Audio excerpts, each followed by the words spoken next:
Welcome to the Passive Income Podcast. I am your host, Dividend Dave. Please be sure to join the Passive Income Posse by clicking that subscribe button below. Super excited for today's episode. Joining me is Tommy. Tommy, please go ahead and give yourself an introduction. Thank you, Dave. I'm Tommy Sykes. I am my actual job is I'm a financial planner in North Carolina, USA. But recently, in the past few months, I've started a project online called Travel Tirement that I've gotten a little traction with, and I started a YouTube channel. If you search Yes. at Travel Tirement, you can find it. And it's basically currently it's about uh, finding and investigating, researching cheap properties in Italy and France. Right. And Yeah. it's an amazing rabbit hole to go down Yes, for because sure. it's shocking at how cheap some of these properties are that you can find. Right. Yeah. Exactly. And so that's actually kind of how I found you, or how we found each other on Twitter. It was still called Twitter way back in the day. At least 2 months ago, right? We've been trying to schedule you here on the Passive Income Podcast for a couple of months, and our schedules finally matched up. So Yep, I absolutely. again super excited to have you, and thank.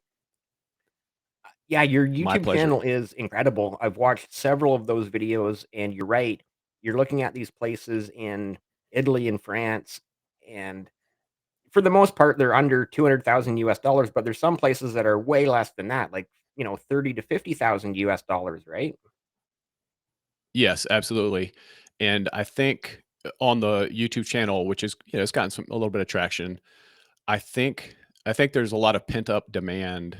I mean, you're in Canada, Yeah, which between Canada and the United States, I don't know who has the worst real estate market as far as, inflated prices and trouble finding affordable, places for people to live. But I think there's this desire for people to, again, consider a plan B, right, for especially sure. if you're a little bit older, middle age or older, getting near retirement. Yep, The idea that, you know, yeah, maybe my house is appreciated in price, but if I'm going to sell it to downsize and I'm going to buy a condo, a lot of the condos now are going to be the same price as my, 3 bedroom right. house here in rural North Carolina. It's crazy. So anyway, I think that's where a lot of the viewership is coming from. But Yeah, yeah, for sure. I get messages all the time. People are like, "Well, what's wrong with this property?" And they just don't realize that um, these things are out there, and you Right, just have to exactly. do some due diligence and do some research. But it's amazing. And so this concept is called Geoarbitrage, if I'm not mistaken. Exactly, exactly. So it's having the assets or income of one country, and then moving or living in another country so that those dollars or US or Canadian dollars go farther. Exactly. And a lot of people have heard of a lot of people move to Mexico because you can live on 50% or less of what it takes to live in the United States. Sure. And Or a lot of again, Latin people American are countries, right? oh yeah, Costa tons of Rica, Central America, wherever else. Latin America, Asia Belize. is super cheap. But when I started researching this, I mentioned to you, I was kind of shocked myself that Right. I'm a big Francophile. I love France. We've been to Italy. We love Italy too. But I thought, in the back of my mind, I was like, well, Italy is going to be. I mean, France and Italy are going to be expensive because they're tourist attractions. They're in You would Europe. think, right? Yes, you would think. And then again, you start looking. There's still some kind of worldwide truths about real estate. Like if you want to be in the center of Paris, it's going to be expensive. If you Yes, want to for be sure. maybe in the center of Rome, it's going to be more expensive. But you start looking at these outer cities, villages, towns, um, and it's shocking. There's been a massive migration over the past probably 10 to 20 years of younger people in both France and Italy, where they have migrated basically out of these rural areas, these agricultural areas, to the cities. So in Yeah. France, it would be Paris and Bordeaux and Lyon, Marseille. In Italy, it's Rome, and then when you go to the north, where the majority of the population is, Milan, and Turin, and then it leaves these areas like southern Italy, Sicily, or southern France, either on the east and west coast. That again, there's just not the demand. But again, we're not talking about. It's not that there's nobody there. It's just the industry is not there Right. for a lot of people seeking jobs. But again, it's perfect for people if you're seeking, again, a vacation home, a second home, a potential retirement home. Yeah. Um, a lot of these places are just, I don't, I hate the term dirt cheap because it gives a connotation, but they're so inexpensive relative to what we're used to. Yeah, so quick story time here, and I hope I can sum this up somewhat quickly. Um, how I found you actually, or how we found each other on, like I said, it was called Twitter way back in the day. There was so we have in Canada, it's equivalent to Yahoo Finance. It's called yahoofinance.ca, and Hmm. I it's one of those websites that I kind of scan just to sort of see this and that or whatever if the market's up, market's down. And it's just a scan website that I look at. Maybe there's some interesting articles that I'll read every now and then. And so this one day, going back, like I said, about 2, maybe even 3 months ago now, there was an article about places in Canada under 200,000. And again, like you mentioned about, the center of Paris, the center of Rome, all we hear about in Canada is how expensive houses are in Toronto and Vancouver. And like, yeah, they are ridiculously expensive. Like I'm sure an average house in either Toronto or Vancouver is, 1.2 to 1.5 million just for a basic 2 or 3 bedroom, 1 or 2 bath bungalow. It's like, ridiculous money. Yep. And so this article that I read, it listed 3 properties in, sort of obviously, again, much more rural Canada, Maple Creek, Saskatchewan, or Miramichi, New Brunswick, or, whatever town in Nova Scotia, and I'm like, "Okay, that's interesting. That's very interesting." And then so again, you talked about rabbit holes. I got into a little bit of a rabbit hole myself where I then went to another website we have in Canada called realtor.ca, and it is an MLS, multiple listing service Hmm. website. And I believe you have to be an accredited real estate agent to list on this website. So it's a very up and up website. And so I searched all of Canada for properties under 200,000 Canadian dollars. And I was shocked at how many came up. It was like, oh my goodness, there's actually a lot of opportunity just in Canada to, buy properties that are affordable. And again, you're not going to be living in the GTA, Greater Toronto, and you're not going to be living in Vancouver or any of the big cities like Calgary, Ottawa, Montreal, whatever. The opportunity is there to buy date at much more affordable prices. And so then that got me again, as I'm thinking, I'm like, hey, maybe I should start doing videos about affordable real estate in Canada. And so I send out a tweet, and immediately people are like, check out Travel Retirement. Like immediately on that tweet, I'm like, okay, so that's how I found you, right? I'm like, oh, and then that's obviously how I found your YouTube channel as well. And I'm just like, oh wow, you think you have an original idea, and then you're like, oh, somebody's already doing it. Well, I appreciate hearing that story, not only because it kind of validates, the work you put in, posting and doing all this stuff. I mean, it's a passion project for me. So I mean, I love kind of cruising these sites and checking the stuff out anyway. But that's Right. awesome to hear. But of course, I'm not. It's not like I'm the first one to do this. Now, Right. I will say, like on Twitter, like there's a decent number of people who, post about Latin America, Central America. There's a lot Yeah. that will post about Asia, but Yeah. I'm Thailand. not gonna say I'm like unique, but there's not a ton who do Italy and France, or if they do, it's like a very Right. like just the town they live in or the little region they live in. So um, I did want to kind of spread the regions out so that I wasn't getting pigeonholed. But yeah, that's cool. I'm happy to hear that, Dave. Yeah, nice.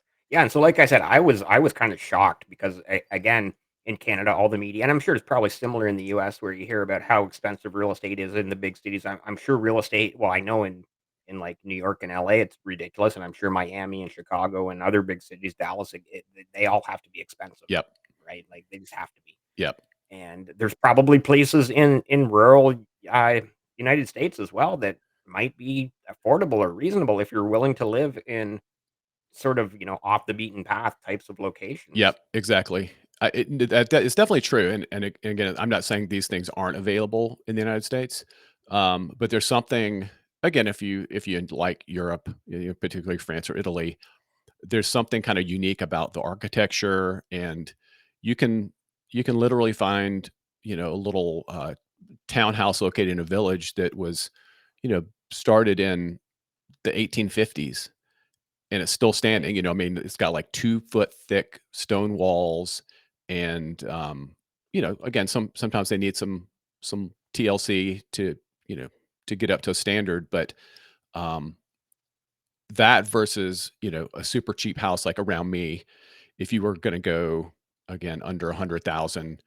you're looking at eh, you know, a house with either some serious problems or it'd be like a mobile home, and it's Right. like, well, that's not my dream, my dream home Yeah, yeah. necessarily. Again, it's available for people, that are maybe desperate, but, the value to what you get kind of ratio for these countries is amazing. Yeah. And, I'm definitely thinking about it too, whether it's, like I said, buying one of these places in rural Saskatchewan or Brunswick or Nova Scotia or somewhere in Canada that is less expensive. Or, we mentioned Latin America. I know there's a huge Canadian retirement community in Belize. And yeah, basically, I'm Mhm. thinking, well, if I sell the house I'm in, which is close to a small city, but because it's just happened, on that corridor between Toronto and Montreal, that, where I live, it's this house that I'm sitting in right now is probably, valued more than it really should be, to be quite honest, right? But it's just because of location where it happens to be. And Yep. so, yeah, I could sell this house for a pretty decent amount, like, upwards of that 500K mark, maybe even more if the real estate market bounces back in the next couple of years. And then, yeah, look at buying a place in, like I said, whether it's rural Canada or Belize or, like you said, some of these places in Italy and France, and really take advantage of that idea of geo arbitrage Yep. The internet obviously makes a lot of these things more possible too if you can, for sure. either have remote work or can do something, web-based where you could, again, maybe even just spend 6 months somewhere, potentially rent your place out on Airbnb or whatever while you're gone, Right. make a little cash flow that way, at least cover, maybe cover the mortgage and some other things. But, you know, I think I put a tweet out, I don't know how many months ago it was, but I calculated based on what you just said, I got the Zillow value of our house here. And again, it's, we're in a decent neighborhood, but it's, I would call it not a, it's not like a massive house. Right. But I think I saw I could sell this. We could sell this house. We could buy a house in Italy for like $80,000. We could buy a house in France also for like $110,000, and then we would still have like 12 years of rent at 1,500 bucks a month. Now, 1,500 bucks a month, you wouldn't necessarily be able to rent, a great place in the United States, but again, Central America, South America. So you could kind of do Yeah. summer in Europe, then go down and spend the winter in South America, whatever. And I was like, that's nuts to me. Yeah. And again, rent the other one that you're not using out while you're not there. Right. Anyway, there's tons of possibilities and Yeah. Endless. ways to potentially generate cash flow and get some passive income. And yeah, it's cool. It certainly is. Yeah. Like you said, the possibilities are endless. I am kind of curious though, beyond your love of obviously traveling to Europe and beyond, and your YouTube channel is doing great. You're well over 1,500 subscribers, and that's incredible to see. And honestly, your YouTube channel is one of those channels. You must get comments where people are like, "I can't believe this channel only has 1,500 subscribers." Like people have to be. I've seen those in comments on other channels, and you have to be one of those channels. That people are just like, "How does this channel only have 1,500 subscribers? It should be 15,000 or 150,000." Oh, well, thank you for saying that. I have gotten a couple of comments like that, which I was kind of like, really? I remember one guy, like, on one of the first property videos I put out, he was like, "This channel is going to 10,000 views by the end of the year, or 10,000 subscribers by the end of the year, you know, Yeah. I'm here early," and I was like, "Okay, yeah, you're an OG on my channel." Yeah, nice. And, Yeah, people do love that title, that tag yep, when they feel like they've been part of the community since the beginning, right? yep. And Yeah, when they see the community grow for sure. I was actually having a conversation with someone earlier today on Twitter. Um, I laid off, like, the past 2 weeks I've been traveling. It was in California for about a week, and then we actually went on a vacation for almost a week here in North Carolina, and so I didn't put any videos out. I did my Right. newsletter, which goes out Saturday mornings at 9 a.m., but, um, I checked my stats and I was like, I still I think I still added like 100 subscribers while I was gone, Nice. and I think I only have 12 videos about the property stuff. And I was like, "Oh Yeah. my gosh, what am I doing?" Like, I really need to, like, double down on this. Yeah. I I can actually was guarantee just you if you do double down, it'll be an amazing growth on that channel. yeah. Like you have, I was just you actually know, it editing a video right before, we came on for this Saturday, which I think is gonna be a good one. a banger. A banger. That's what they say on There YouTube. A you go. banger. Nice, awesome. I am curious beyond that though, do you have other investments in like the stock market or anything to supplement a passive income or Yeah, your that's yeah. retirement goals as well? Just Yeah, that's a great question. I am a financial planner, so I've been doing that for almost 20 years. Um, so I have built a portfolio through that business, basically. Basically, a lot of tax deferred IRA money, some taxable investments. Most of my portfolio is ETFs, and then I do have some individual stocks, but the vast majority is ETFs. So just very low cost index funds, right. well diversified. Reinvest any dividends that are paid, um, and then the financial planning business. I do manage some investments for people, and that's a fairly passive income stream. Once you get people going and they get comfortable with you, um, that is a just a monthly, you know, 0.5% that is Nice. paid based on their investment. So, um, yeah, I mean, luckily I had that, kind of already to pay the bills and things Yeah. to get this project started. But based on you know the interest so far, I think travel retirement could turn into something decent. I'm Yeah. still trying to That iron YouTube out. channel is definitely gonna turn into something incredible for you, guaranteed. Well, I appreciate that, and like I said, still trying to figure out what the best direction is to go with it. For personal, like, lifestyle reasons. Our daughter is our last child. We have 3 kids. 2 One's graduated from college, one's graduating in this December from college, and then she's gonna start college next year. So as empty nesters, I'm kinda like, it'd be good to get, you know, another income stream going that is fully internet based, fully remote, Right. so that if we wanna travel, we still got it going. If we wanna go visit her at college, still got it going, where we don't, you know, necessarily have to take vacation days and still be able to get some income. Yeah, no, that's great. It's an incredible part of where you are in life, right? With the kids, graduating college and empty nesting. So, like you said, yeah, that internet based economy and now what they call the creator economy, it's just opened up doors for so many people, and I can definitely see you being one of those people that takes advantage of that incredible opportunity. Well, I hope so. And if and when we ever, one thing I get a ton of questions about on Twitter and YouTube, people are like, "Well, where's your house in Europe?" And I was like, "I haven't actually bought a place yet. I've just been, Yeah, researching and sharing, and I'm kind of, I don't know, in that situation where they say, like, you need to make content for the person who's, like, 2 steps behind you. And it's like, I'm just 2 steps ahead of most of these people who are very interested. Um, right. but, one day if and when we were to buy a place, you know, just because of the channels I watch, I mean, there's a huge viewership for those channels where it's like, we just bought this house. Let me show you, let me show you what it looks like Yeah. now, and then show you how we're going to renovate it. And let's go today. We're going to go to the market that's in town, and these kind of I don't know. I don't want to call it voyeur kind of. Vlog, Yeah, more like yeah, vlog type of law, but creations. people like to dream about being in that position, Yep, and for sure. again, it would be a passion project for me. I mean, I would be easy to set up.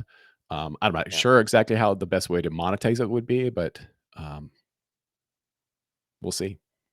Yeah, I'm sure you're not far from getting that property in Italy or France or somewhere. And, obviously you're doing it an incredibly intelligent way by like you're researching all of this anyway. Because I feel like you would be researching all of this anyway. So why Absolutely. not just make YouTube videos about it while you're doing all the research of all these different potential properties that you could buy in Italy or France or wherever, right? Yep, absolutely. I got my travel bug from my dad. I mean, both my parents were big travelers, but my dad, before he passed, he was, you know, he would put an itinerary together like you wouldn't believe. I mean, it was shocking, and and he also was a big believer in serendipity, so that like when he was traveling, you know, meeting people and talking to people, and things would happen. I remember he and my Right. mom were in, I think they were in France, in rural France, and they had come into a town on the train. Train had been late. Um, they went to their hotel, and apparently, like, they had given their room away because they were, so late. And so they're, like, standing in the lobby, and there's, like, a restaurant or something there, so they go maybe get a glass of wine, and there happens to be this lady in there. My dad just strikes up a conversation, and, she's like, "Oh, Americans, where are you going? Where are you from?" Um, strike up a conversation, and he explains, he's like, "Well, I guess we're gonna have to jump back on the train and go somewhere else to another city." And she's like, "No, no, no, no, no. I have a place in the country right outside of this town that you're welcome to come stay, stay with me for at least at one evening, and would hate for you to have to go through all this." They Yeah. go with her, get in her car, go to this place. It's literally a castle in a vineyard. I and and she's like, "You can stay in this guest room," and I mean, that kinda stuff. And um, when we travel, of course, I like to see the sights. Everybody likes to see the cool stuff, but Sure. I am also a big believer in, having some free time and some time for things to just happen, because that's where a lot of the magic Yeah. is. And yeah, so well, like when I'm researching these properties, sure, I'm going to look for, what's the local like hotspot and things like that, but I'm always kind of on the lookout for those, I don't know, off the beaten path, little Right. places where the magic, can really happen. It's Yeah, super for cool. sure. I do wanna just, quickly touch back on the ETFs. Obviously, ETFs are incredible investments where you can just buy this basket of companies, and then you have someone else, a professional money manager, more or less, or a team of professional money managers taking care of that ETF for you. So, shout out to the ETFs out there that, obviously one of the greatest ways to start, and not even just for beginners, but to just keep going, right? Like, it's very difficult to go wrong with a good ETF. Yep, absolutely. All the ones that I own too are just indexes, so they're not they're not managed as far as like there's not an expensive manager that you're paying to try to pick Right. the individual stocks. There's basically rules based. They do change, periodically, but not a ton. But yes, super easy to get started. You can start with very little money. You can start, it's very low cost. All Yeah. the, I can't remember how many years ago it was now that all the big brokerages, Vanguard, Fidelity, all the online brokers basically went commission free Yeah. on, stock trades and ETFs. So it's never been cheaper to get it set up. And the beauty, like you said, with ETFs is every purchase you make, even though you're going to buy one share of the ETF, within that share could be hundreds or thousands of individual stocks. So you're Right. not, you're not You're betting on one diversified. horse. You're so Absolutely. diversified. Even if the Yep. ETF only has, like, say, 50 different companies, odds are good those 50 companies are well diversified, and they're tracking those 50 companies like crazy, and they're 50 great companies generally, right? Yep. Absolutely. Yeah. I'm a big believer. I mean, all of my clients own ETFs. Some of them will own individual stocks too. That takes a little bit, a different level of understanding and understanding yourself as far as your Right. risk kind of tolerance, how much volatility you can handle. But yeah, ETFs I think should be in just about everybody's portfolio. Yeah, I couldn't agree more. Great segue though. You mentioned some of your clients having individual stocks. So I'm just kind of curious, what individual stocks do you have? There, there's a bunch. I mean, currently, I mean, they're all growth stocks for the most part. So the dividend stocks are not. I mean, some of them pay dividends, but I wouldn't say it's a dividend portfolio. It's more of a Right. growth stock portfolio. The dividends come from the ETFs and the stocks within ETFs. But I mean, currently, and again, this is not, of course, advice or This recommendation, is but not financial advice. We're just two people having a conversation. exactly. But right now, being a lot of the big names, Apple, Microsoft, Google, Amazon, Netflix, Nvidia, The tech um, sector. tech's big in the tech sector. It's basically the way I manage the stock portfolio is a momentum. So stocks that are in an uptrend, we'll buy with basically they have like a trailing stop, and then once that's over, we just get out of them with no questions asked. We don't try to read the tea leaves. Um, you know, live to fight another day. Right. Um, and just for people that are watching this, these stocks again make up the overall group of stocks make up a relatively small portion of the portfolio, and then within that group, each stock, no stock can ever be more than 5% of that part of the portfolio. So Right. again, if you got 60% or 70% of your portfolio, your overall account in say ETFs diversified, then that last 30 or 40 or 30 or 20% is in individual stocks. One individual stock is only going to make up 1 or 2% maybe. So they're there because when they do well, they do typically do really well. When they do bad, they also do really bad. That's why we have exit points. And the idea is over long time frames, we're just going to get a little margin maybe on the upside and avoid a little bit of that, marginal loss on the downside.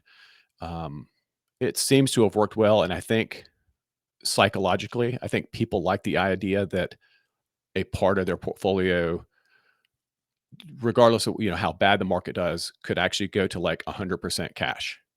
I mean, if all those stocks fall below their trend lines and hit their exit points, we just get out of them, and then that Right. money is sitting in cash. Again, it's not for everybody, but it has worked out, pretty well for us. No, that's great. I'm gonna switch back to European real estate, and I'm just gonna shout out Spain, Portugal, Belgium, Germany, Netherlands, Sweden, Finland. Obviously, there's some of the what is there, something like 54 I'm not European even sure. countries. I'm not even sure. So yeah, just obviously there's a whole bunch of other European countries, Croatia, etc. So Liechtenstein, Yep. Switzerland, Albania. Austria. Yep. Uh, have you researched any of these other countries?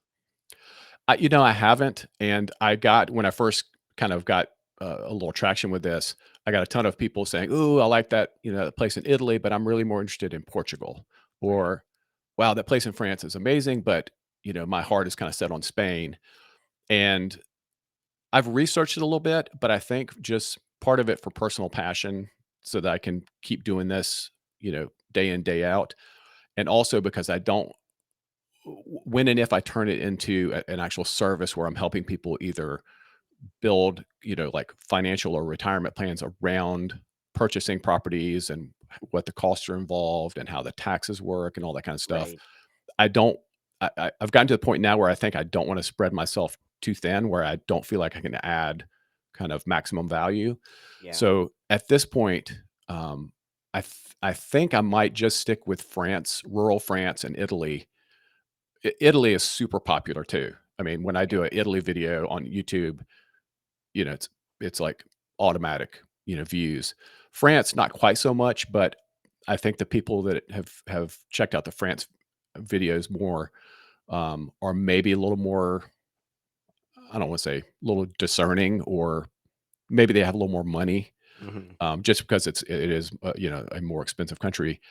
But I've done a little bit of research, and I know you. I think you're connected with my Latin Life. Have you talked to Vance over there?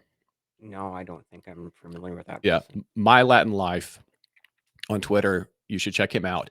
He does tons of stuff for Central America, South America, but um, I talked to him, I don't know, a month or 2 ago, and we were talking about basically, this kind of stuff, like, "Where else have you looked?" And he said, ironically, he goes, "I'm actually while I'm talking to you right now," he goes, "I'm in Sicily, Italy." He was over there for some, conference or something, but, um, there are a lot of people who are starting to enter this space now. Like, I know there's a lady online who, uh, is a follower, and I follow her, who is into, I think it's Albania, and it's basically about, creating these 1 month, kind of workations in that area of Europe because it's super cheap. I Right. personally haven't done a ton of research there, but I can guarantee you the same kind of affordability, low cost of living, beautiful geography. Again, you don't have to even mention the history. The history of Yeah. these places is crazy. Um, but yeah, I'm trying to kind of stay in my little bubble and be more of an expert on Italy and France right now, rather than branching out. Yeah, I think that's great. Like you've really niched it down to that Italy and France, but at the same time, the opportunity is there if you ever want to expand to, like I said, Portugal, Spain, or any other European country. The opportunity is there. Another kind of interesting point. Those of us like in North America, we really kind of always think of Europe as being so expensive.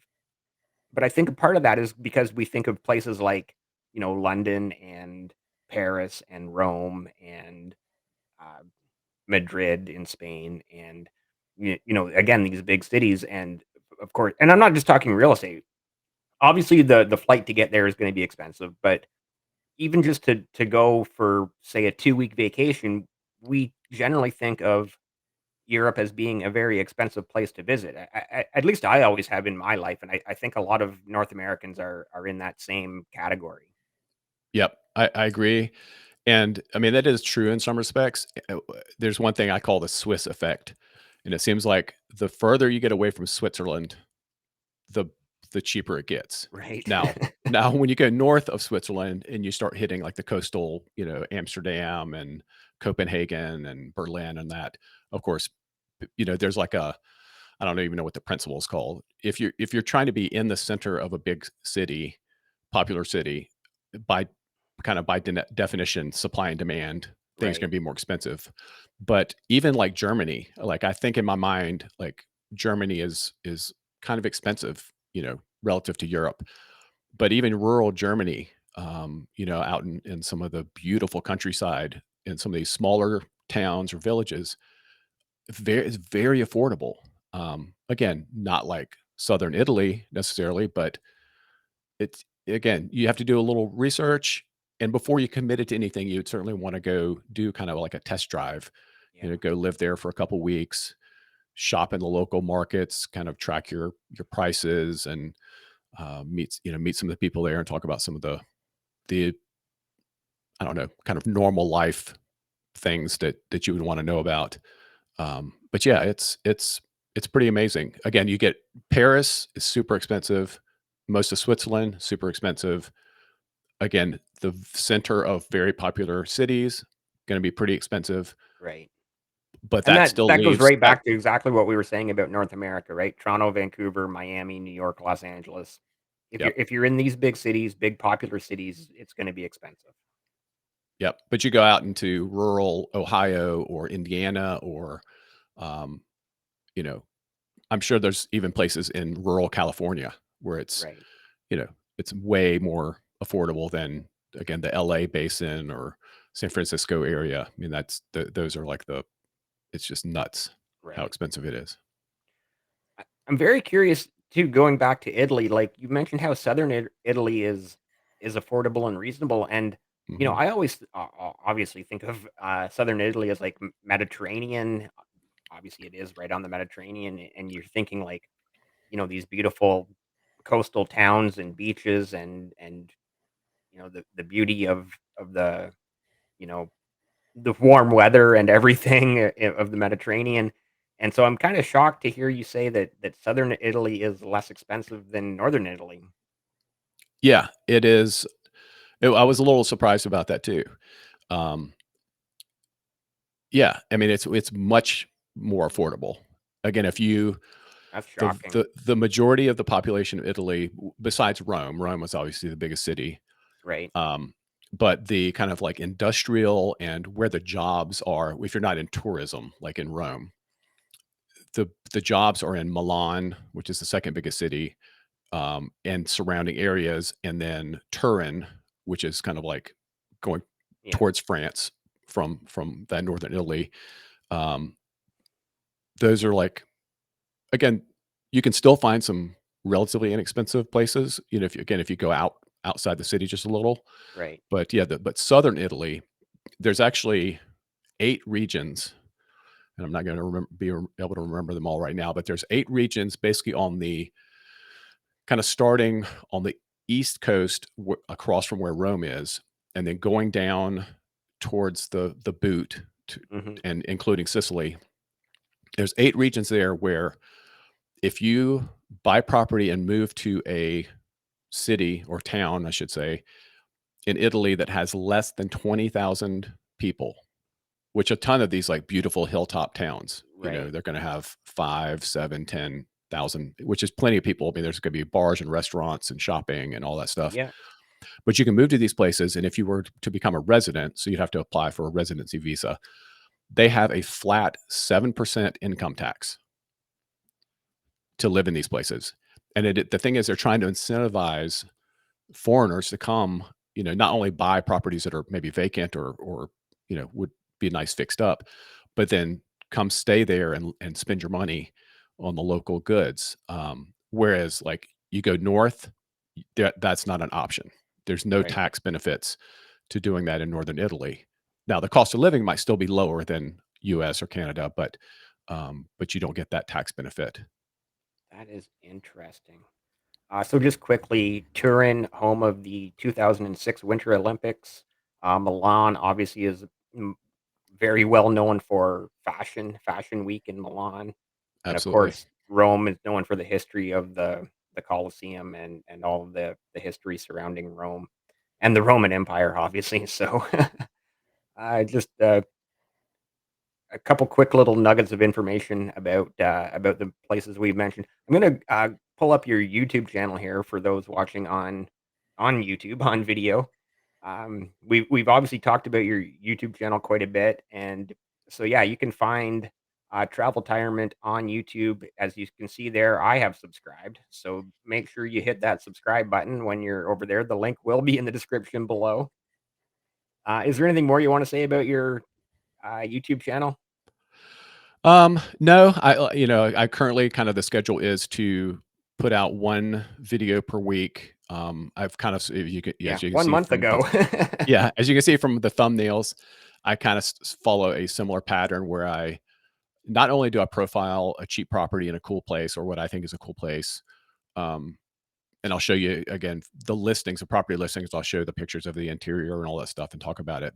But I also like Right, to then again explore the area. Like, what is there to do around here? Like, is this a good place for biking? What's the can you know is surfing popular here? How many restaurants are in the area? Is there a hospital nearby? again, for the, people who are a little older like me, there's important things to consider. And so yeah, so anyway, I try to walk through that stuff. I try to do it once a week, which I fell off the wagon again the past couple weeks. Mhm. But Yeah, yeah. but given Well, the you said numbers, you were on vacation, you've been traveling yeah, yourself, but so given the that's fair numbers, enough. I've again going to be rededicated to not only doing those once a week, but maybe doing some other videos once a week that are not property specific, but other things of interest for people that might think about doing this, whether it's taxes, the property purchase process, other cool websites that you would want to learn about in these countries. So I'm excited to share a lot more information. I do like how all of your thumbnails say, "cheap house." Yes, yes, that's called keyword research. Yeah, exactly, right? And then, it should be up there is your, Twitter page as well, sorry, X. That's your X Yeah, page, I still can't get the used to app that. formerly I still known call as it Twitter. Twitter. I still call it Twitter. Yeah, so you can definitely find Tommy on, Twitter. The handle is at @wander_wealth as well, so give Tommy a follow over there on X, Twitter, the app formerly known as Twitter, Yep. And the artist formerly known as Prince, I don't know. And I will say I've been good. I do respond to all comments or questions on either Twitter or YouTube. So if you go to one of those places, you watch a video and it piques some, you know, question in you, please leave a comment and I will Yeah, absolutely respond to you. So just want to, again, I'm passionate about it, but I also want to be helpful. And the questions, honestly, a lot of times I'll think, "Ooh, that's a great question. I should make a video about that." So it's yeah, actually yeah. helping me too. Awesome, awesome. This has been an incredible conversation. I've totally loved talking to you about the whole idea of geo arbitrage, of, potentially retiring somewhere less expensive than northern North America, Canada, the U.S. Obviously there are the opportunities in Latin America. You've uh, obviously really opened the eyes to a lot of people about Italy and France, and of course there's other places like you mentioned too in Asia that other channels cover. So yeah, just thank you again so much for coming on and joining me on this episode of the Passive Income Podcast. Before we sign off, is there any parting thoughts or last words you wanna get out there? I guess the only thing I would say is, if the idea again of living in another country has been a dream of yours, or you even have just even thought about it, absolutely investigate. It's Right. you know, uh, don't live with that regret. Now, it's fine if you investigate and you research and you decide, now that I think about it, maybe it's not for me. But Right. um, again, I'm getting to the age where I'm like, there's some things I still want to do, and the clock is ticking. Not to scare anybody, but uh, you know we only go around this planet once, so do it. Yeah. Oh, yeah, that's, great advice, wonderful words of wisdom. Just, investigate it. And, some countries that you might think are expensive, right? Ireland or Iceland, you might think they're expensive countries, but maybe there's opportunity there as well. So investigate, research. Um, I'm just trying to name all 54 countries in Europe at this point. You'll get there eventually.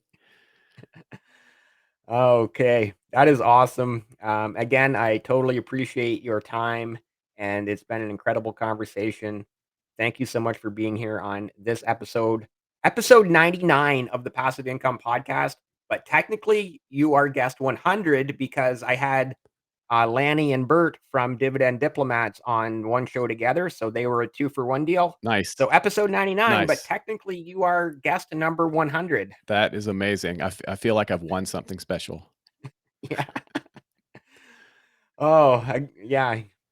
I wish I had something for you. Now that you said that, You don't have, I like, a property in Italy you're gonna give me? no, I don't. I don't.